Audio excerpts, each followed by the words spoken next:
haircut? Did. You look so handsome. Oh, look at that slick haircut. Oh, whose husband is this? It's fade. Yeah. Very nice. Your hair's looking great. It looks so good. But Fancy.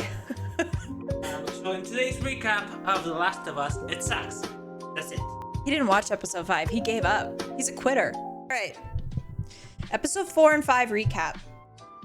Are we ready? Have to take like a quick shout out on this shot. I played the game. Obviously, we've talked about this.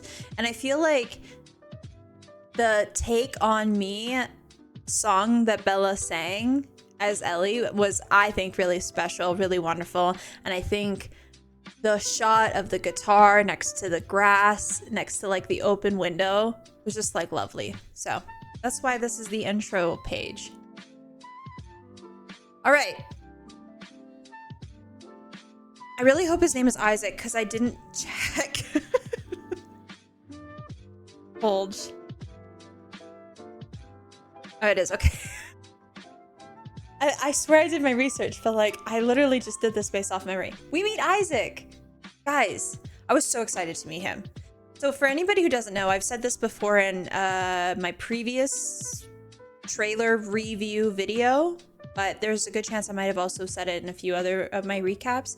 This is the actual actor who voiced Isaac in the video game.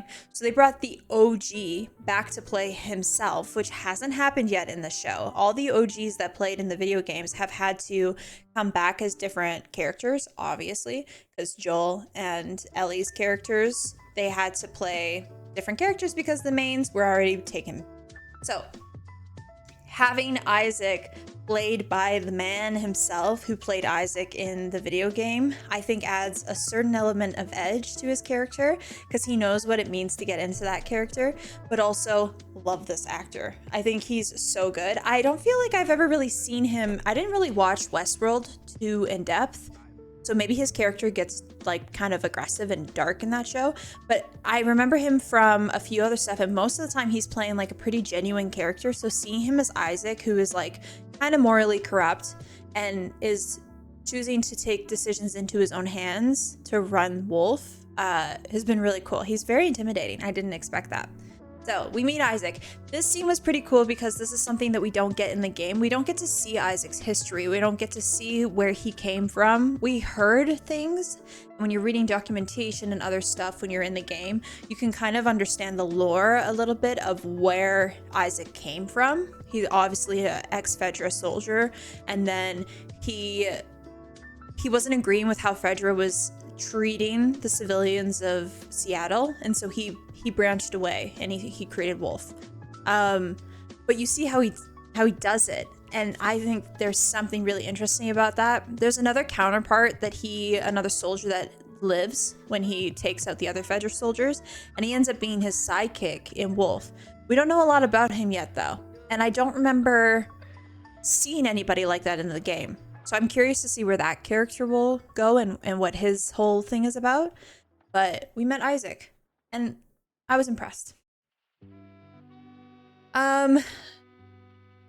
There's only a few points that I'm going to touch on in terms of episode 4, because I feel like a lot of it was kind of filler, minus like the big things that we obviously did cover. But again, I just want to speak to this scene. I think they did a really good job at showing how these two are falling in love. Obviously, Dina has feelings for Ellie, and Ellie doesn't yet know.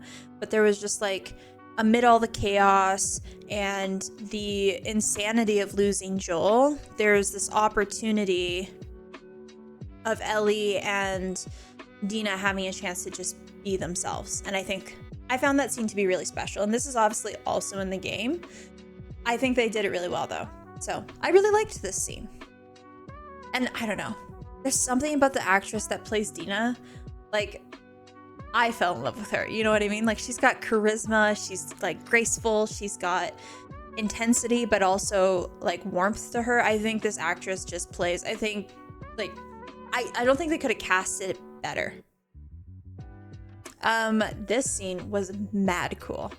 I wasn't sure if they were going to include this scene or how they were going to include this scene, because there's a lot of it that would be considered filler or fluff if you're a writer for the show.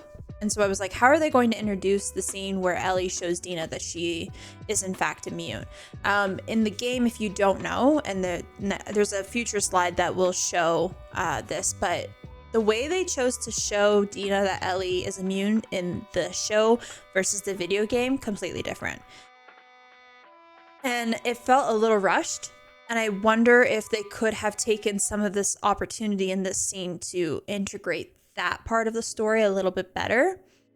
But I will say, them hopping down into the train and like running from the clickers and like them busting through the glass and like my heart was racing the entire time. And I knew that they were going to get out because I've played the game, but I was like, oh my God, like there's no way. Like, and the way the soldiers get attacked and picked off, like I just thought it was the way that was orchestrated, the fights, like not the fight scene, I guess, but the way that the attack was orchestrated, really, really cool.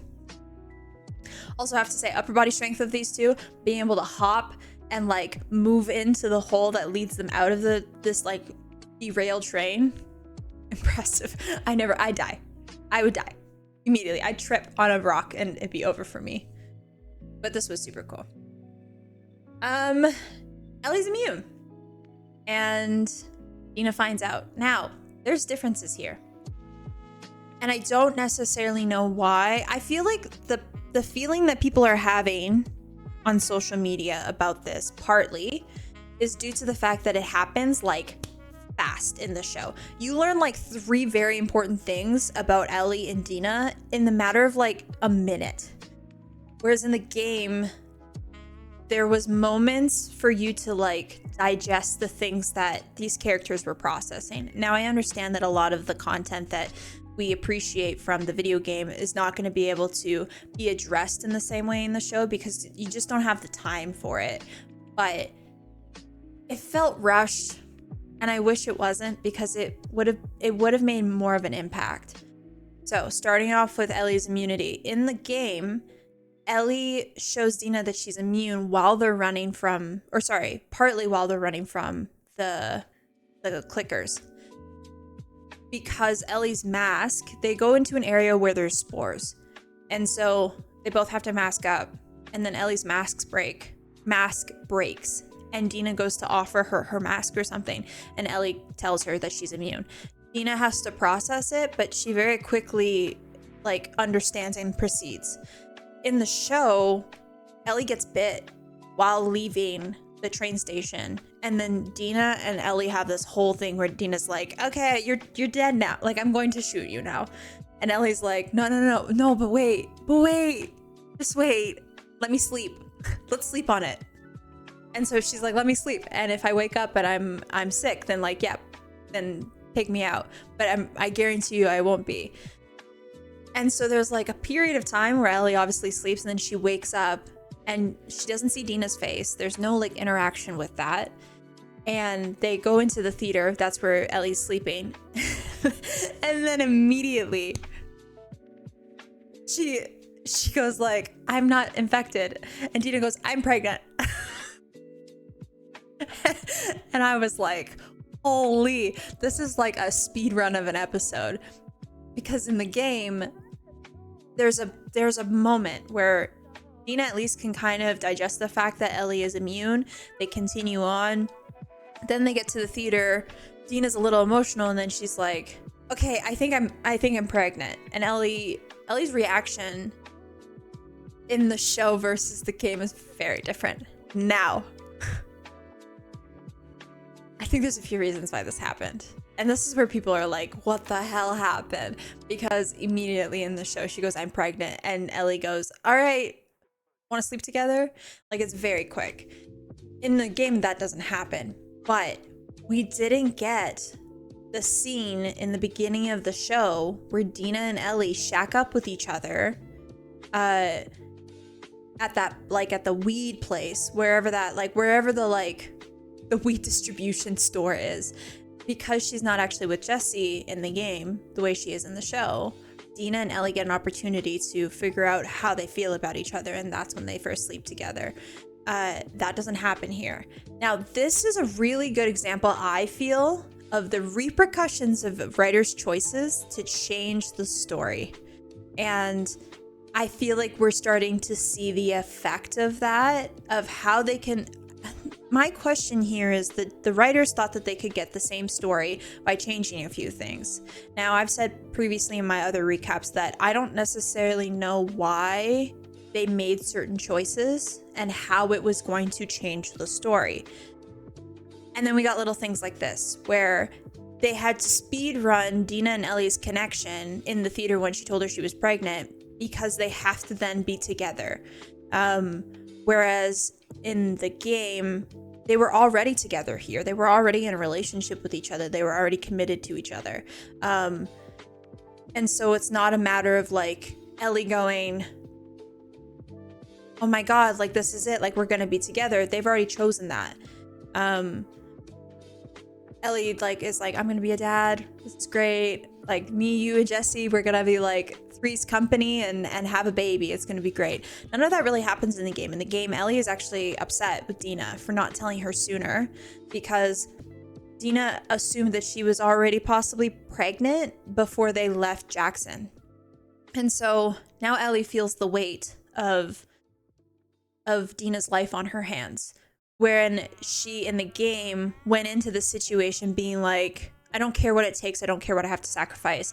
Abby is dying and her whole crew is dying for what she did to Joel. Now there's this thing where Dina now becomes even more of a moral compass for Ellie. And that's the whole reason why I enjoyed Dina's character in this game, is because she's Ellie's guiding light through a lot of this when she feels like she can't recover, because Dina not only physically is now a weighted responsibility for Ellie, because she's like, I want you to live, I want you to be able to have this child, but also in the game, Dina's really only going through this experience with Ellie for Ellie. She's not doing it for justice.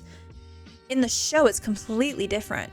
So I feel like the response that people gave to Ellie in the show finding out that Dina was pregnant, the repercussions of that came from the fact that originally Dina was with Joel when he died, and so they had to show the dotted line of that throughout the following episodes. Could have all been very different if they would have, I think, followed the original story. But again, I still don't understand why they're making those choices, and maybe there's something that we as viewers don't see. Maybe the idea was to provide video game viewers with a different viewing experience, but at the same time, I'm under the impression that when you're going to watch something that you've read a book about or have played a video game on, you're watching it to experience the replicated live action experience of that. You're not going to like see differences. And I think they maybe went a little too off script. And that's what we're seeing in these, first 5 episodes. So I don't necessarily know why they chose to do that, but they did. And a lot of people were not impressed by it. But I can also see why they wanted to change Ellie's reaction, because Ellie kind of sucks in the game when she's like, Dina, why didn't you tell me? Like, now you're a burden. It's like, okay, like, fucking, like slow your brakes, dude. I'm not a burden. So I think they wanted to change that experience, because I think there was a level of sensitivity that they wanted to give to Ellie that Ellie's character doesn't have in the game. But the other comparison that I keep seeing is people who are watching the show and have played the games, they're seeing Ellie as like more goofy and kind of like not as serious in the show, versus in the game she's very serious. She's very kind of like hard, fast, focused on like one thing and one thing only. And I think for the purpose of the story, that Ellie needs to be that way to show just how far a person will go for like to bring justice. So I can see where there's going to be issues and where things are going to be missed, because there has to be an underlying tone of something, of like this in the game. There's like this level of dread the entire time, of this idea that like Ellie will not feel complete until she does what she decided to do, which is to get rid of Abby.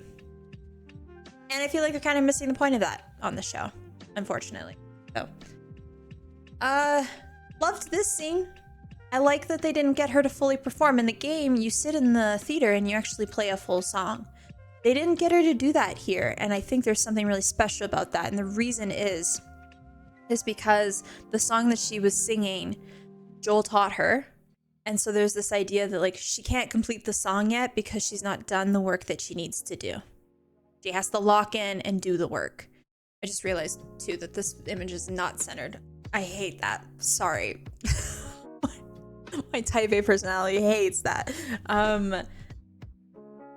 So the fact that they actually were like, no, we're not going to finish this song, I actually really enjoyed, because it shows this like underlying tone of like, okay, now we got to do what we came here to do, and we need to bring justice to Joel, and then we'll play the song, then we'll feel at peace, then we feel like we can finish this chapter.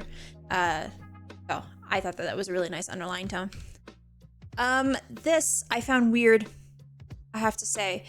We talked about this before, and this is one of my favorite things about the game, was Dina's character. Her character development in the game, who she was for Ellie, I think is a huge representation of like duality of justice, and like how far, like what is the gray area, and like when does the hero turn into the villain based on their cause.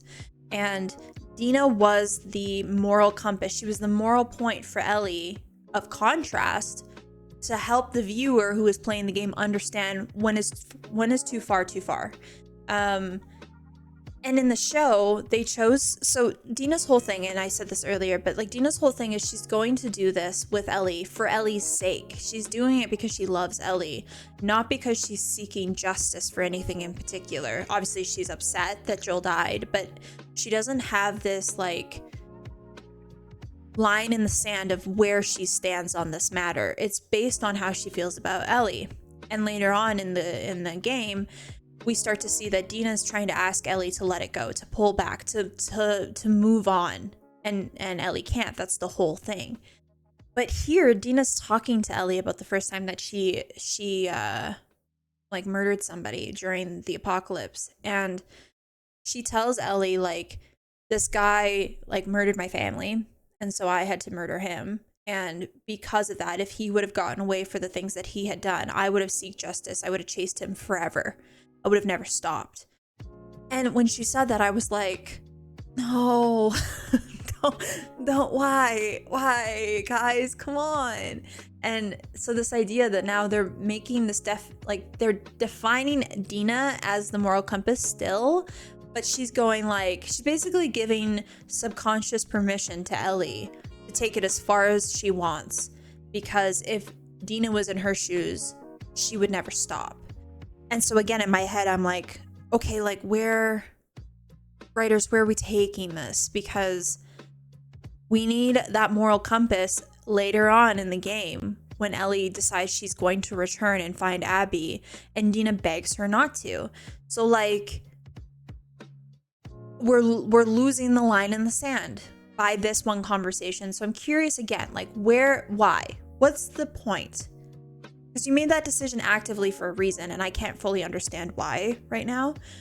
So I'm curious. Color me curious right now, because I want to see where this goes. I really hope they do right by this situation with Dina, because again, you need that contrast point. For people who didn't play the game, you need it even more, because there's not enough time for you to emotionally connect to Ellie as a person the way you could in the game to understand how much this impacts her. So I'm curious to see where they're going to take this. Now, reminder, this is episode 5. We have 8 episodes. This entire season is 8 episodes long. I have a strong feeling that we're not finishing the story in season 2. I think they're going to do a season 3. Actually, I saw an article that I think they are doing a season 3, and I would assume season 3 is going to have to do with like Abby's story and how she develops as a person, but also like Ellie chasing Abby down later on in the future. So like, what are we doing here? I'm a little confused, but hopeful. I'm still hopeful. I haven't been beaten down yet. to the point where I'm not hopeful. So, but this was weird. I found this a little strange and different from Dina's original character. Jesse arrived. Papa's here. Writers, what happened? No car scene? I'm disappointed. I was very sad. There was a missed opportunity. So, how this is orchestrated is completely different. Now, I just want to take one more thing. Well, let's go back for a second. In the game, Dina stays in the theater because she's pregnant and she is with child. So she stays and she does kind of reconnaissance for Ellie while Ellie goes rogue. She goes off on her own. She has an opportunity to kind of take justice into her own hands. In the show, Dina's like, no, I'm going to come with you. And Ellie's like, okay. And again, I was like, why?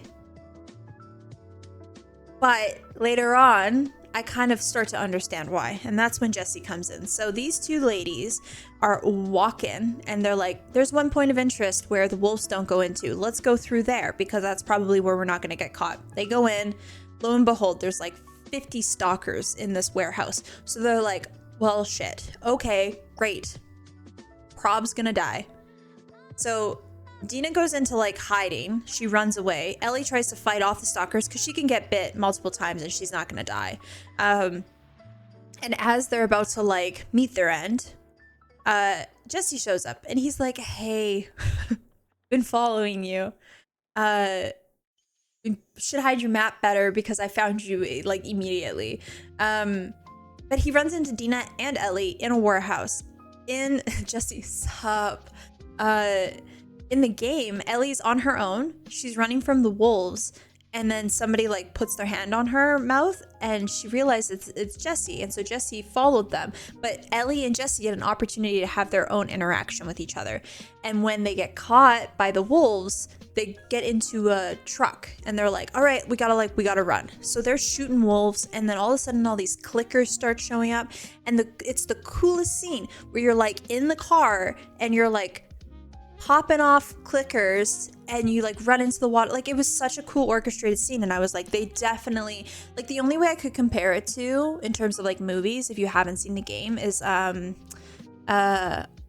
Children of Men, or Children of Men, I think is what it's called, where like you're in the car and you're seeing their perspective while they're in the vehicle. And I was like, this is such a good opportunity. HBO, you guys have the money. You have Game of Thrones money. You can do this. And they didn't do it. And I was disappointed because it would have been such a cool scene. And it wouldn't have taken that long. But they changed the momentum of the story, and so I think they missed it. So I was a little disappointed by that. In this scene though, Jesse tells Ellie something very important. That is, Jesse and Tommy came down to find Ellie and Dina.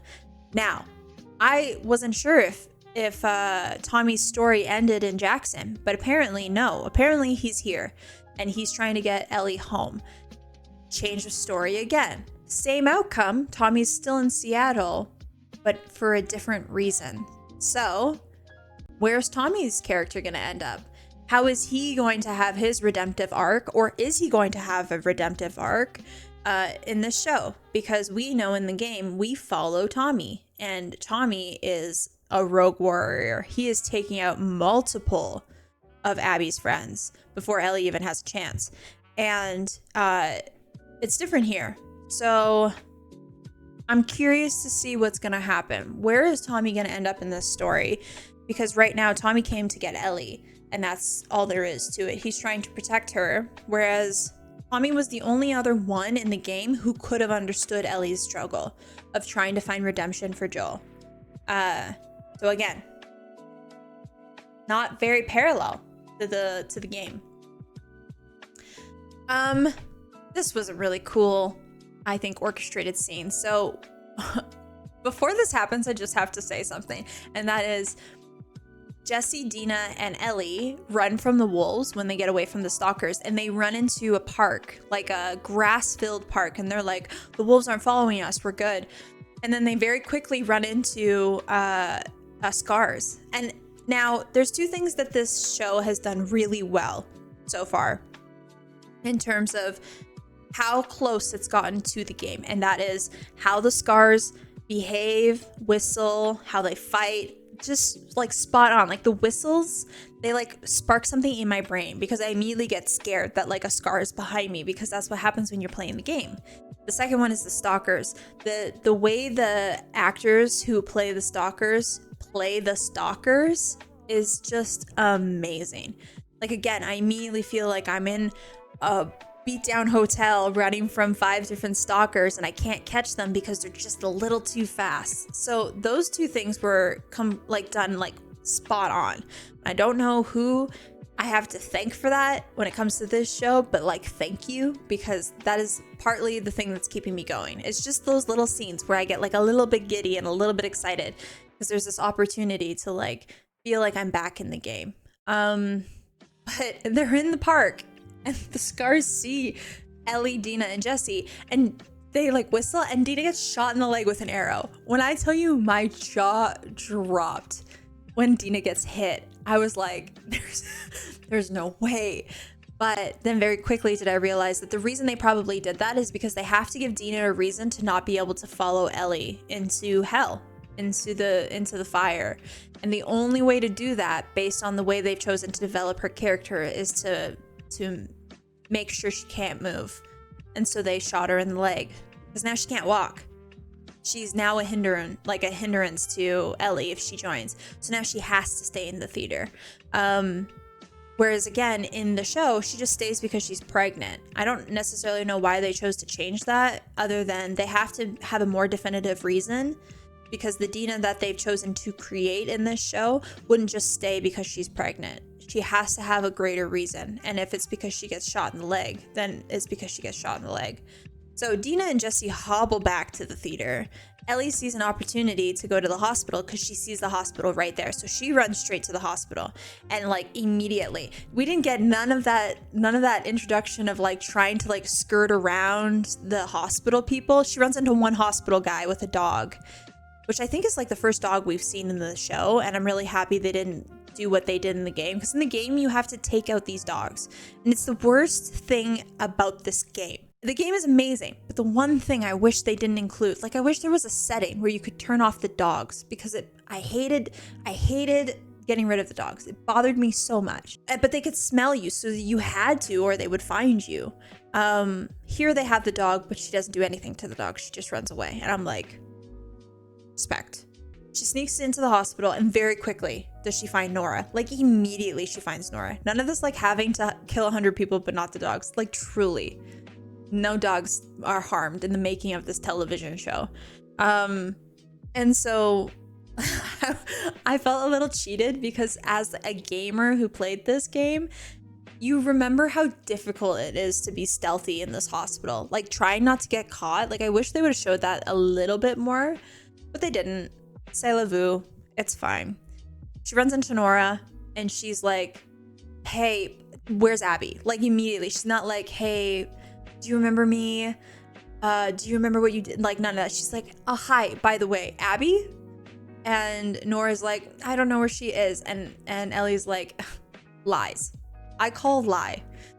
And then Nora has this moment where she's like, he shouldn't have died the way that he did. It's a horrible way to, also, you can't see what I put on the top text because my camera's here. It says, no way back from B2.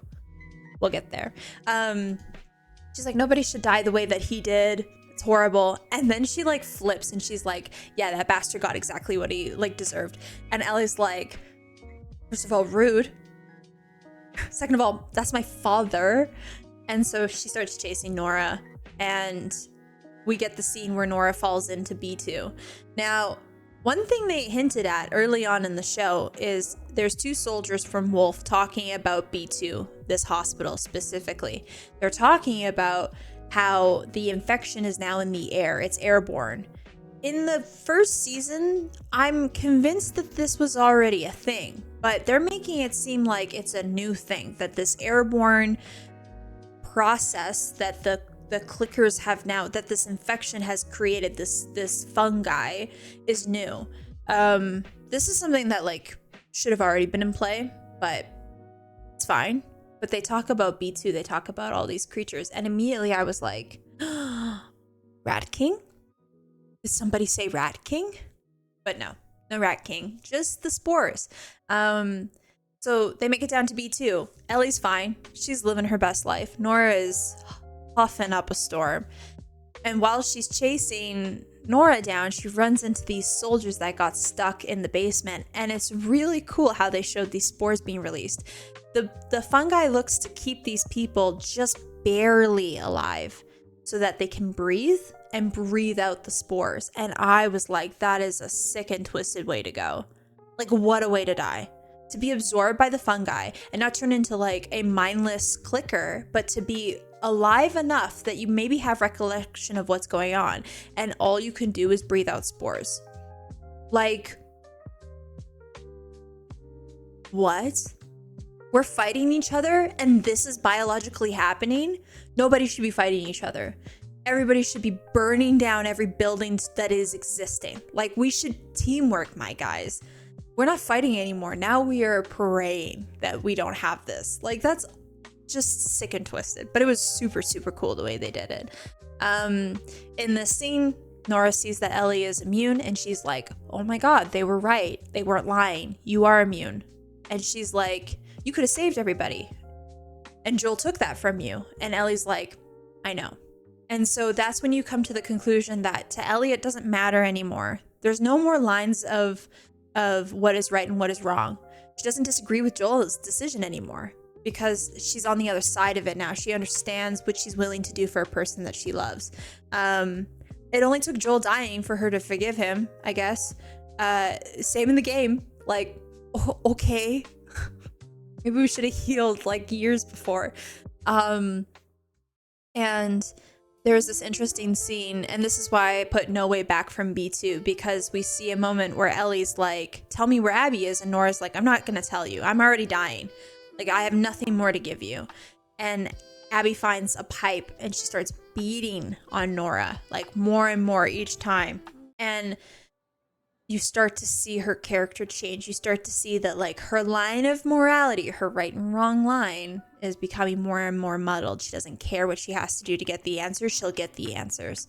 And I love that they included that, because that's the whole point of this story, is what makes you a man and what makes you a monster could be the exact same thing, depending on who you're talking to about justifying that, right? Like, take it back to the beginning of season 1. Ellie runs into the town's guy, who I can't remember his name now, but she kills him because he's feeding people to people and he's trying to keep a town in check, but he's doing it in a way that is like, you see on the outside, you're like, this is sick and twisted. This guy literally needs to be taken out, and not to dinner.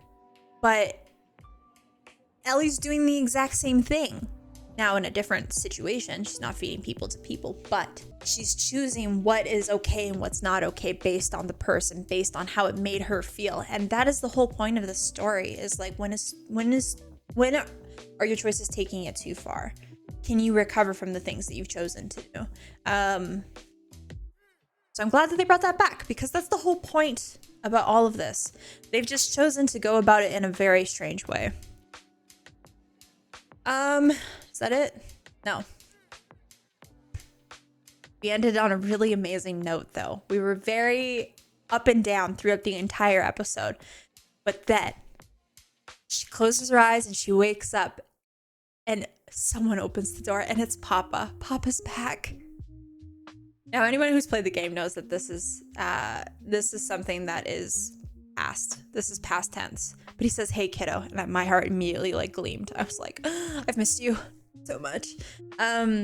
Which means that next episode, we're going to get the museum scene. We're going to get the opportunity to see them be family before everything happened. We're going to start to see the fall of their relationship, which I always really enjoyed about the story. I think it was done really well. And this scene in particular, where he takes her on the field trip and he's showing her things and he's fully committed to being her dad, and she trusts him wholeheartedly to be her dad, is such a special scene. So, and I'm so happy he's back. I missed him. So that's next episode. And as much as I don't care about, or as much as this doesn't really play a role into like the story, it's more just like not filler, it's like emotional filler. It shows you the dynamic of their relationship. It's a nice break from what's been going on, because I just keep looking at the screen going, why? Like, and I'm trying to have an open mind, because I understand that the writers they're doing something with the content, but like why? Why write something that's not broken? But trying to keep the original story, it just seems a little odd to me. So this whole thing is like, I'm curious to see where it's going to end up, because it better be something good. Guys, come on. We better get to something good, because you have me on the edge of my seat, and not in a good way. So it's 50-50. It's a hot and cold situation for me, because there's little moments where they like rope me back in, and I'm immediately where I was in the game, and I have like an emotional connection to these characters, and then they change it, and I'm like, okay, maybe this is for something. And then it's not for anything. They're just continuing with the story. And I'm like, why though? Right? Like, good example, Gale. Love Gale. We love her. She's an amazing addition. She's not a character that's in the video game, but she provides amazing context to these characters in the show. Love the addition. I understand why they have the addition. But then like Tommy not going to Seattle, or the I'm pregnant scene, like, it's, why change it? What was wrong with the original? And I would genuinely love to, like, if I ever had an opportunity to sit down with the writers, I would genuinely be curious to ask, like, what was the momentum behind those choices, and why? Like, what was the reason behind it? Why change that? I'm optimistic, but a little wary at the same time. But it's fine. Papa's back. Next episode, all we get to do is hang out with Daddy Joel, and I'm cool with that.